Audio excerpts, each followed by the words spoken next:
Morning, I'm Pastor Dave, and this is your Monday morning sermon recap for Labor Day, September 4th, 2023.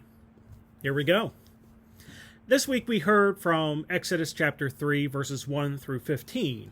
And in this passage, God calls on Moses to return to Egypt and lead Israel from bondage to the promised land. Now, this is one of the most famous passages in the Bible because it is Moses in the burning bush.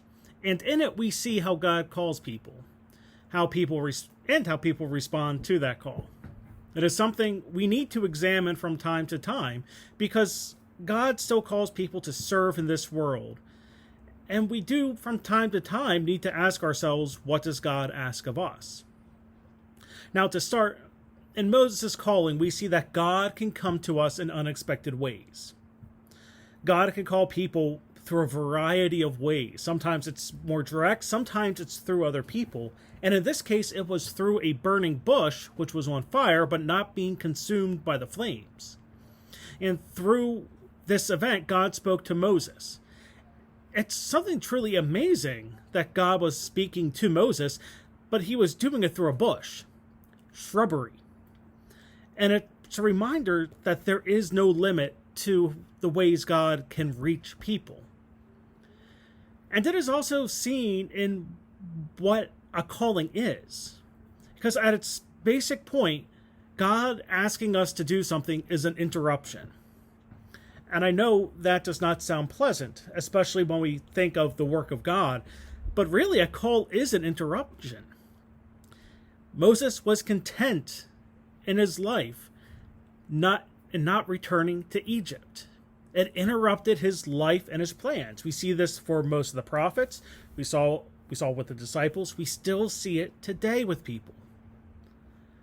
And we also see that a calling is not a monologue. It actually really is a conversation. Because God called Moses, told him what the mission was. Moses responded. He had some reservations. He had questions. And he voiced them to God, and God responded. And that is important because it is a reminder that if we ask questions, God will respond.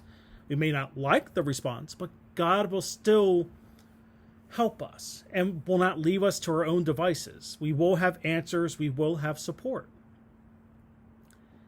And it is more than being given the answers, but the fact that God gives us what we need to accomplish the task.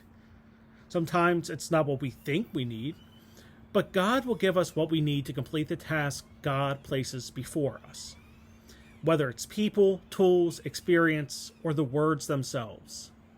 And when we look at Moses' call and any other call, we can see that through all the tasks, God remains with those who do his will. And that's something that's very important for the faithful today, because yes, God does call people to do things in this world, and God will not let them do it alone. And when we are asked to do something, God will help us and guide us. And if we are faithful and respond, God will be with us as we do what God asks us to do. So that's your recap for this week. Reminder, we worship Saturday night at 6:30, Sunday morning at 10:45, and we live stream that 10:45 service on the WSUMC Live Facebook page. But until next time, I'm Pastor Dave, and I hope to see you in worship.